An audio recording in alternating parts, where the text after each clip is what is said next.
निर्भीड निष्पक्ष उटंकनाचा बुलंद आवाज राजसत्ता न्यूज। दहशतवादी घटना घडलेली आहे। सचिन चौगुले आणि सुरेश आरणे हे माननीय शरदचंद्रजी पवार साहेबांच्या कार्यक्रमाला आशिवला आले होते। परत शिर्डीकडे जात असताना त्यांची गाडी अडवली गेली आणि 5-7 लोक असावे, आता ते सांगतील ते स्वतः जबाबामध्ये काय, परंतु त्यांना प्रचंड मारहाण करण्यात आली, फ्रॅक्चर त्यांचे झालेले आहेत। एक दहशतवादी पद्धतीने राजकारण करण्याची ही पद्धत आहे। लोकांचा तोंड बंद करण्याचा प्रयत्न आहे, आवाज बंद करण्याचा हा प्रयत्न आहे आणि हा प्रयत्न आपली शिर्डी मतदारसंघातली जनता आणि महाराष्ट्रातली सुद्धा जनता हे अशा प्रकारची दहशत सहन करणार नाही, योग्य जबाब दिली आहे।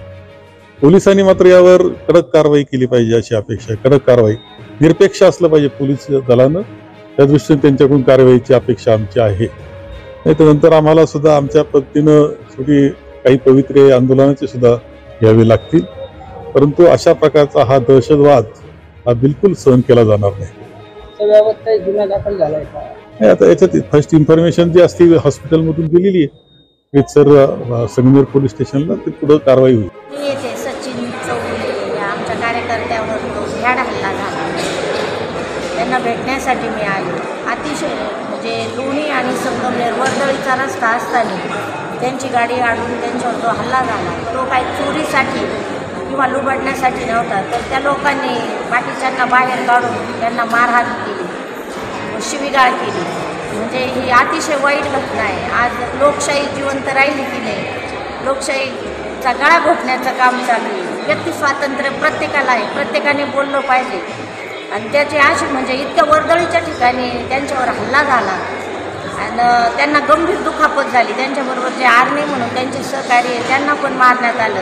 या घटनेचा मी खूप निषेध करते आणि माझं पोलीस यंत्रणेला माझं म्हणणं आहे की याचा तुम्ही निरपेक्षपणे या सगळ्याचा शोध लावून गुन्हेगारांवर कारवाई केली पाहिजे।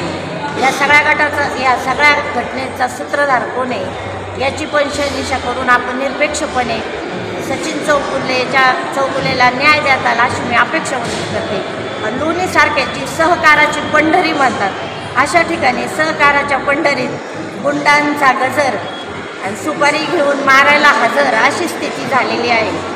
तरी पोलिसांनी या सर्व गोष्टीकडे लक्ष द्यावे, याचा सूत्रधार कोण याची शहनिशा करावी व सचिन चौगुलेला न्याय द्यावा अशी माझी विनंती।